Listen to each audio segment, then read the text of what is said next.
going to move on to the second part of the tutorial. As we said, after the background information, we're going to move on to definitions. Now, what are the definitions you need to know about coordinate geometry in the x and y plane? Well, throughout this chapter, we're going to deal with two types of equations. One is going to be called parametric equations, and the second is going to be called Cartesian equations. So what are parametric equations and what are Cartesian equations? That is what you're going to need to know how to define. Not that they'll ask you for definitions, but you need to know what they're talking about. Well, parametric comes simply from parameter. So, and if you don't know what a parameter is, it is simply a sort of a number or just a constant, but that can vary from one equation to the other.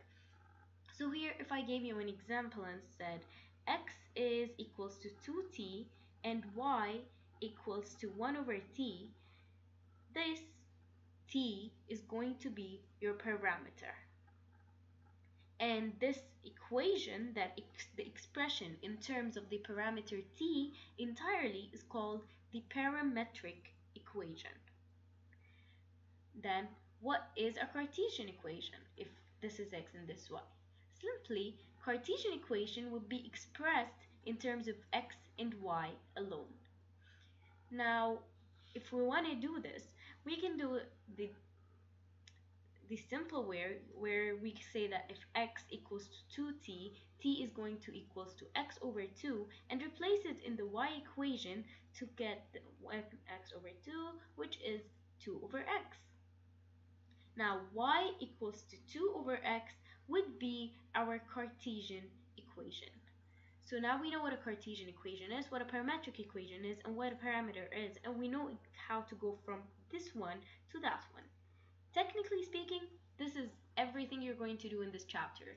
This chapter simply tells you gives you parametric equations, parameters to use, and you change them into Cartesian equations, and you solve. You can use the slope, you can use the fact that tangent lines, perpendicular lines, trigonometric identities, but for this chapter, this is all there is, which of course should make you happy because it is then very simple. If you remember your background information, it's going to be a piece of cake.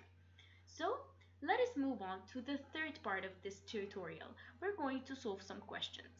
Now let's move on chronologically and start by a question that appeared in January 2006. Now, as we said, the questions are fairly simple and they depend highly on background information. So some parts of these questions we're not going to solve simply because you did not study them yet in accordance to our tutorials. So we'll move on with that. If we skip parts, that is normal. I will explain why so you wouldn't get confused, but yes. So here we have in January 2006, question 8, we are given some graph like this, and the graph is some weird curve that we don't know the equation for because it's not an ordinary curve, and we're given that there is this area R. Then the question also states that there is x equals to t minus 2 sine t, and that y equals to 1 minus 2 cosine t. And we're given that the range for t is from 0 to 2 pi. Now, what do we know? We know that this is our parameter, and we know that these are parametric equations. Simply, as I said, they'll probably ask you to combine them. They're going to ask a lot of things, but I want you to notice something. Whenever you see sine, cosine, or tangent in questions related to coordinate geometry, directly think of your trigonometric identities. And we just mentioned them in the beginning of the tutorial, so they shouldn't be so far away in your mind unless you're pretty ADHD. You have to go back a bit.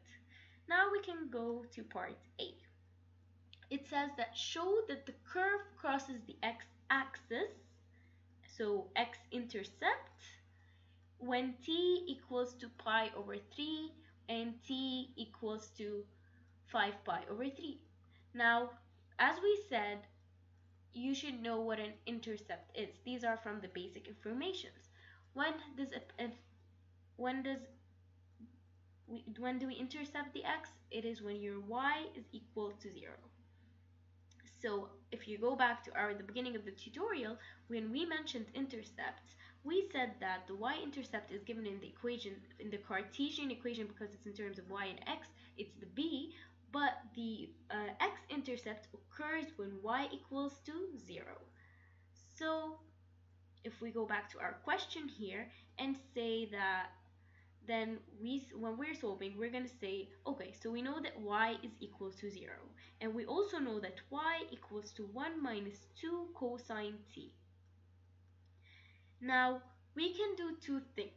We can solve for this equation and say that 1 minus 2 cosine t equals to 0, so our cosine t is going to equal to minus 1 over minus 2, which is half, so our t is simply 60 degrees, which is pi over 3, and 360 minus that, which is 5 pi over 3, and that solves our question. And yes, we showed that it's an intercept. Another thing we could do is that we can just replace the t in the equation directly. So we say that y equals to 1 minus 2 cosine t, and we try 1 minus 2 cosine pi over 3 to get the 0, and do the same for 5 pi over 3. And again, that will prove our answer. So it's pretty simple. You can combine them, but you will see now that combining them into Cartesian equation is not going to be simple, and we'll need our identities. So let us move on to that and see. Now, okay, don't freak out for the second part. It says you have a finite region R enclosed by the curve and the x-axis, and you know that this is the area, the place R here, and they gave you some weird symbol that looks like an S that's widened out, and it's a weird equation. This is called integration. If you're just reviewing, then yes, I sound pathetic, but trust me, if this is the first time you hear integration, you're probably freaking out. So this is integration. So this is why we're not going to continue solving. But I want you to focus on something. As I said, you might need trigonometric equations. So let us ignore everything that is actually given and think of the fact that we are given the equation 1 minus... Okay,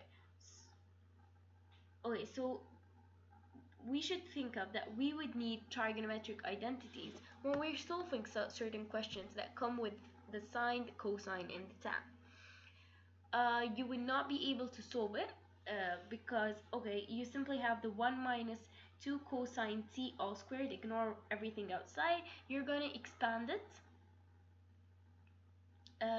The part B is proof, part C is actually solving it. So you're going to expand it and you're going to solve it, and it's going to be simple, but again, as I said, you will need integration. So this is why we stopped the question here. The point of this equation was to simply and lightly introduce you to intercepts, the use of intercepts in this chapter in coordinate geometry. Now we can move on to a more serious question, or it's just a serious, but at least we can try and solve it. And this is going to be in our January 2009 question 7. So January 2009 question 7 is again about coordinate geometry. Here it is. So let's go back to our black color and say that this is Jan 2009 and question 7. Again, this question, you can always identify that the question is going to be about Cartesian equations when there is a graph. Of course, graphs appear often, but at least it limits you to know that yes, we're going to be talking about this.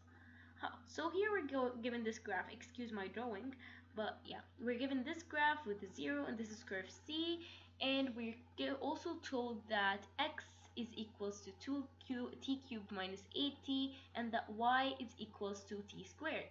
Again, we know that this is our parameter, and we know that these are parametric equations. The colors should tell you. Then they asked us a question.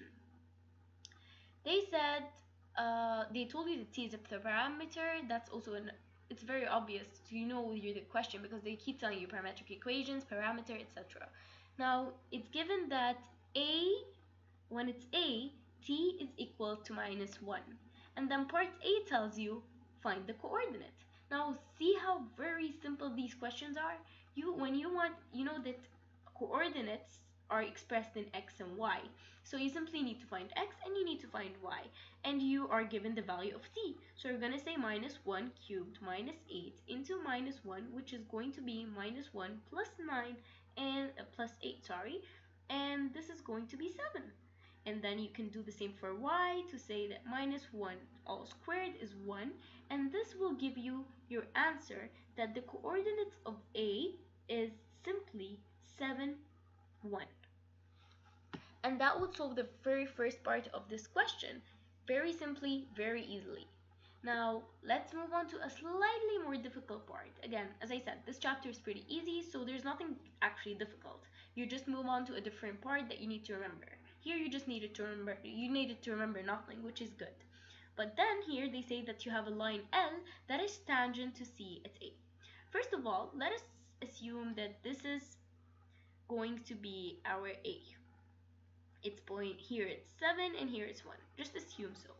Now they said you have a line L that is tangent. So simply you're going to go here and say you have a tangent line and this is your L. Okay? Just visuals always help you. So whenever you're given anything, this is a note here. Whenever you're given anything, draw, sketch the lines. I know it sounds difficult, but no, it's very simple.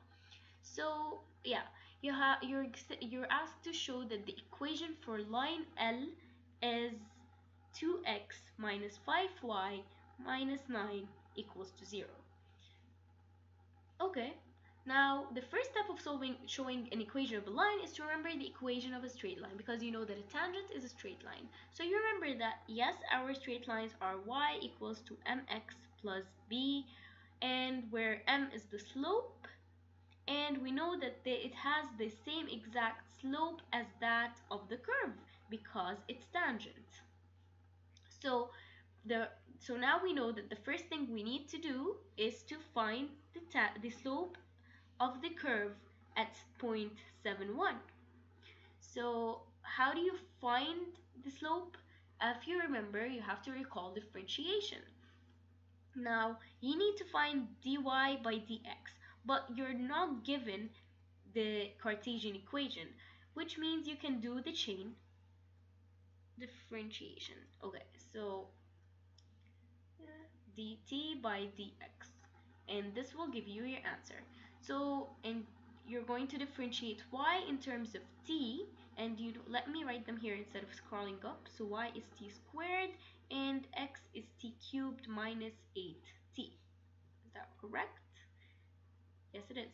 So yes, we're going to differentiate y in terms of t, which is 2t, and we're going to differentiate t in terms of x. So let's this is going to be, oops, yeah, okay, this is going to be 1, and this is going to be 3t squared minus 8. So if we need to make t the subject of the formula in order to be able to differentiate it that way. And then so we can say, which actually appears rather difficult. So how do you do that? We can do another thing. We also know that if dy by dt is multiplied by dt by dx is going to give you the answer, you also know that this can be written as divided by dx by dt, because here differentiating dx is much easier. So x is going to dx by dt is going to equal to 3t squared minus 8. So here we're going to have dy by dt divided by 3t squared minus 8. Now you'll freak out because, hey, what do I do now? No, don't freak out, because you have the value of t, which is minus 1.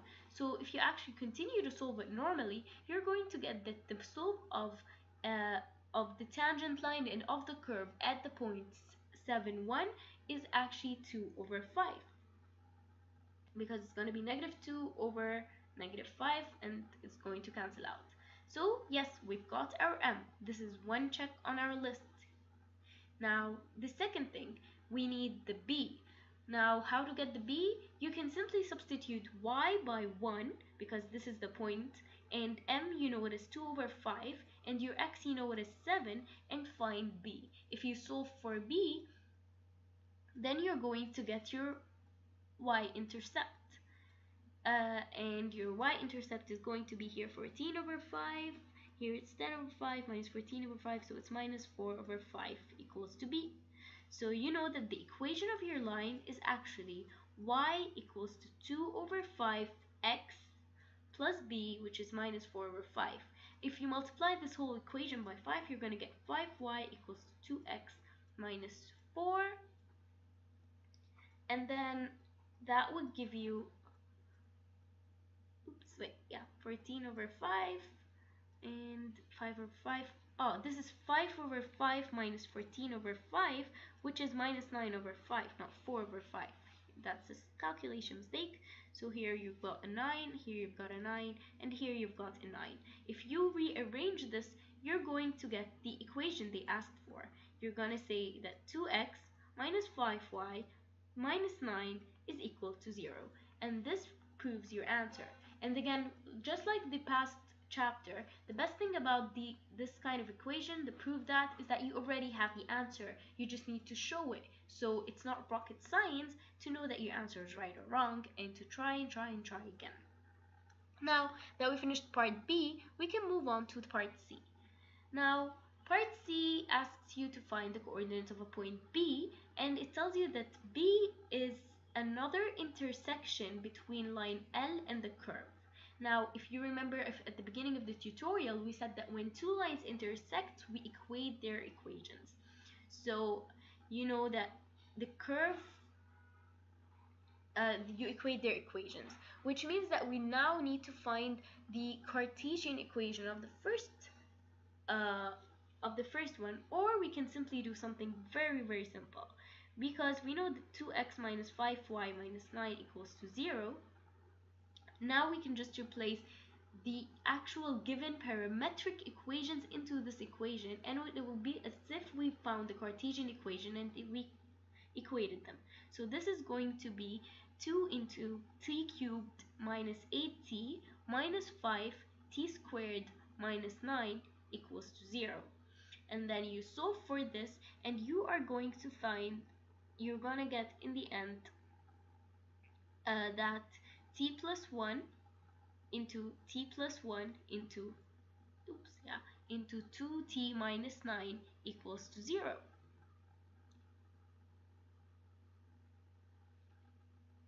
And that means that your t can either be -1, or it's going to be 9 over 2. Since we already have this point, then this is not the answer we're looking for. This is the answer we're looking for. So we know that the parameter of your second point of intersection is 9 over 2.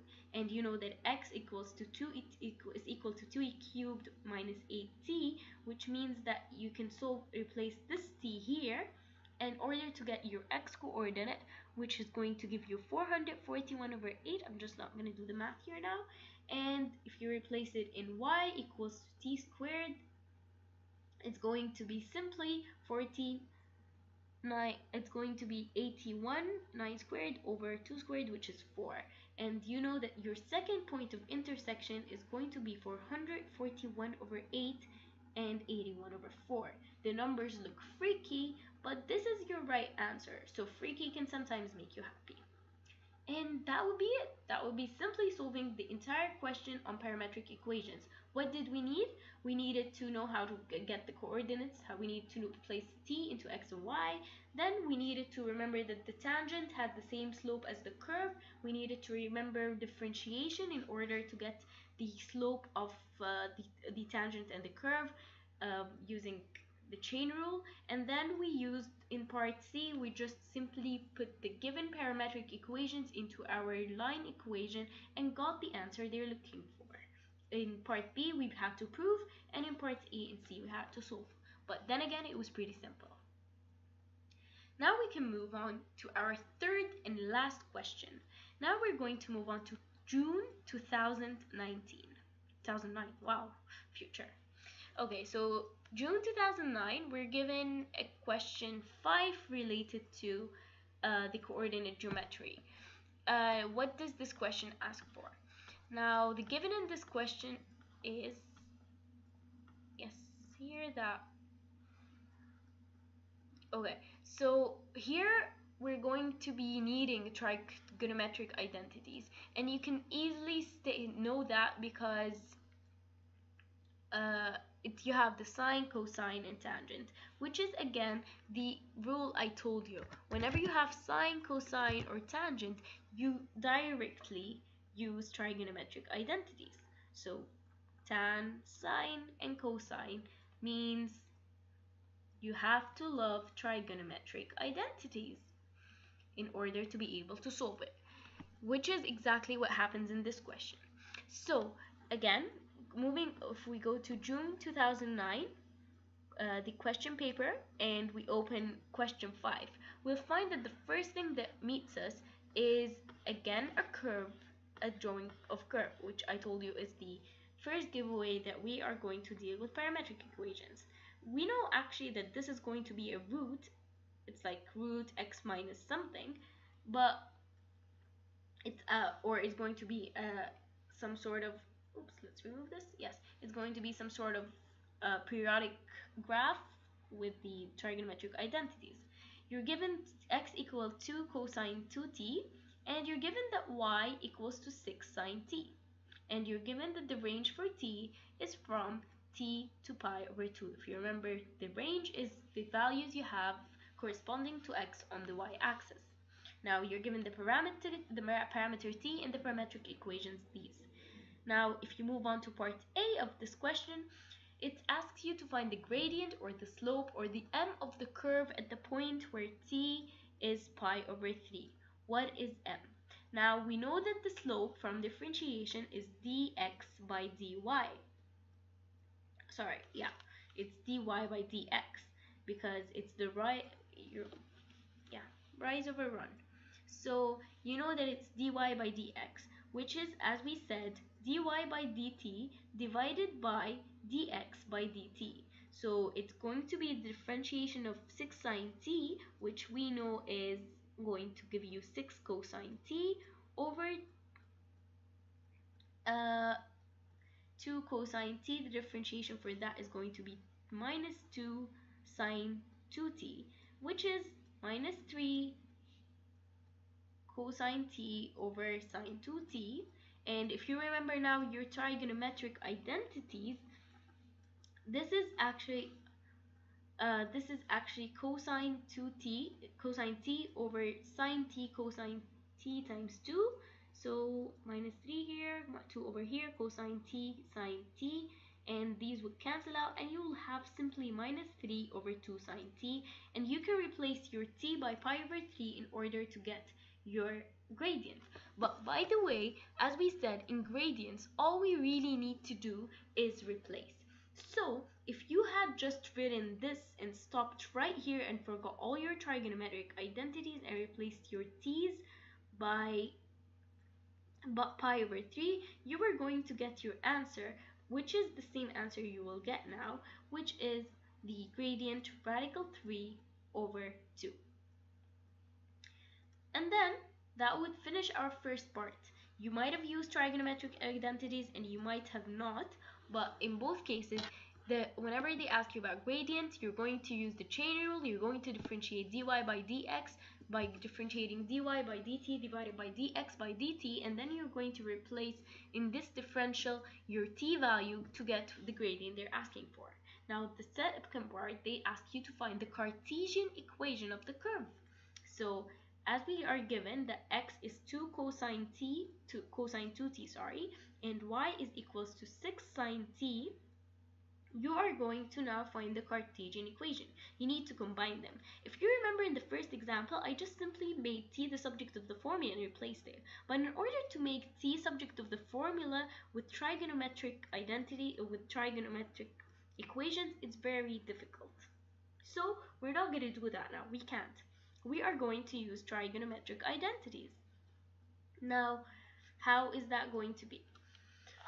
Well, simply, I they also said that your range is from minus k to k, and I mean your domain is minus k to k, and you need to find k. If you remember, we find the domain after finding the Cartesian equation by making sure your numerator has no negative radicals and your denominator has no zeros. So now we start with part B. First of all, we said that x, let me use another color. So you're given that x equals to 2 cosine 2t. And you know that this is going to actually, and you know that cosine 2t is 1 minus 2 sine squared t. If you go back to the first of the tutorial, you're going to see that. So simply, it's going to be 1 minus 2 sine squared of t. Here 2 cosine t is, so this is going to be multiplied all by 2, and you can say that here if you're going, or you're going to say that cosine 2t itself is going to equals to x over 2, and then you're going to here say that, and then you're going to replace, but here you can say that y over 6 equals to sine t. And then what you can do is that here, there we go, okay, and we set here that this is going to be 1 minus 2 sine squared t equals to x over 2, and we know that sine t is y over 6, so 1 minus 2 into y over 6 squared is equals to x over 2, and then if you distribute that or solve it, you're going to get 1 minus 2y squared over 36 equals to x over 2 multiplied by 36.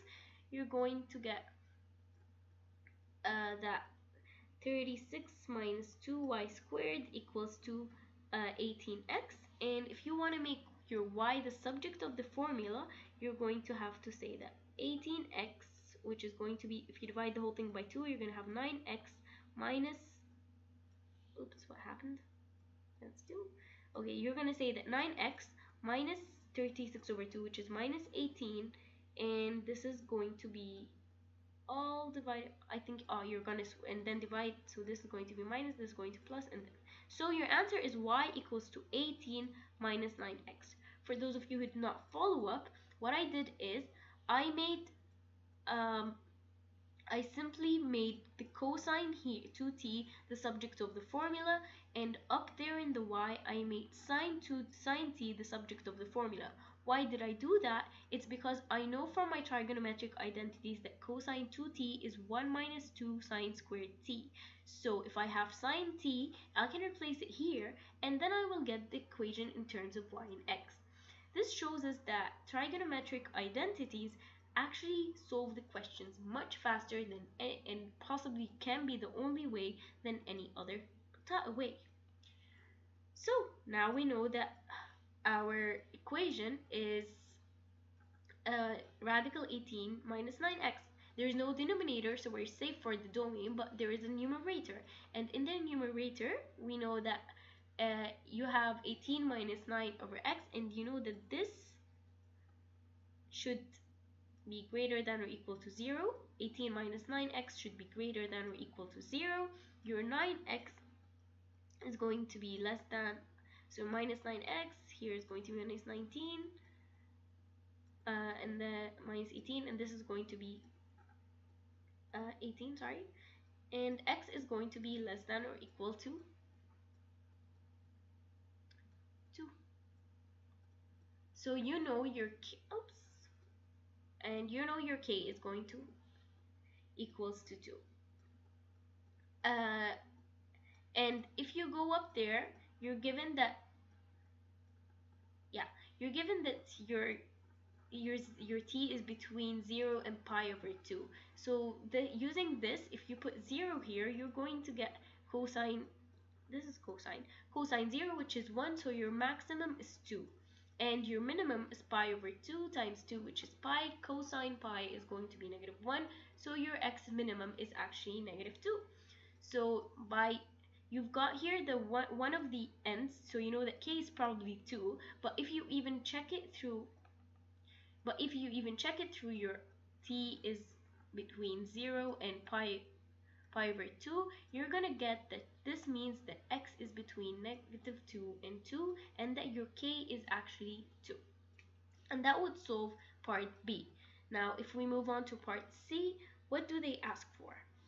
Well, in part C, what they said is simply write down the range. How do we get the range? We said the range is the values of y corresponding to the values of x. And you know that y equals to 6 sine t. And you know that t, it lies in a range between 0 and pi over 2. And you know that your x lies between -2 and 2. And you also know that your graph looks something like, oops, no, it's not this way, it's the opposite. You know that your graph looks something like this. So simply, you know that actually it's always increasing, so you will not have fluctuations. So probably whatever value of x -2 gives and whatever value of x -2 gives, it's going to be that range you're looking for. So if we replace, we're going to say that y equals to 6 sine 0, which is 0, and that's 0. And you're sick in the other one, you're going to say y sine pi over 2, which is half, no, sine 90, which is going to give you, that's your y, that's your sine. So it's going to give you 1, and this is going to be 6. So your range for y is between 0 and the value 6. And this way, you're going to be also done with your final question and final part, and this ends your questions. What we're going to sum it all up in the last section, where we're going to review, and we're going to tell you all the tips and tricks we used. So keep it on.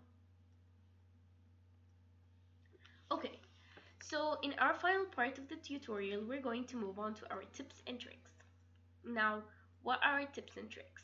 As I said a billion times in this video, this chapter is simple. You just really need to, first of all, review all the past chapters. They can be from C3, they can be your AE from your 1 to 3. That's the thing about math. It's comprehensive even if you don't try to make it comprehensive. So you need to review your past chapters, and we gave you special focus on trigonometric identities and with differentiation, especially this chain rule. And we also said that you really need to remember your lines and your equations, so your tangents, your perpendicular lines. You need to remember the y equal to mx plus b. You need to remember intercepts, and you need to remember your domains and ranges. But that's not just it. You can get a lot of questions, and I cannot limit you to a certain scope. So you need to know your information carefully. But these are the ones you basically get questions from. And then the second thing we said is that look at the question. It gives you the answer right away. We know that whenever there's sine, cosine, or tangent, we need to remember our trigonometric identities before anything. Whenever they ask for slope or gradient, you know that you're going to be using the lines of equations, but you need to know that you also can use differentiation, because instead of going through the Cartesian equations and then differentiating, and it would be a great mess, instead you can just use dy by dt and dx by dt. So your chain rule is actually your best friend in this chapter. It saves a lot of time. And then that would basically be it, because these are the sort of questions you get.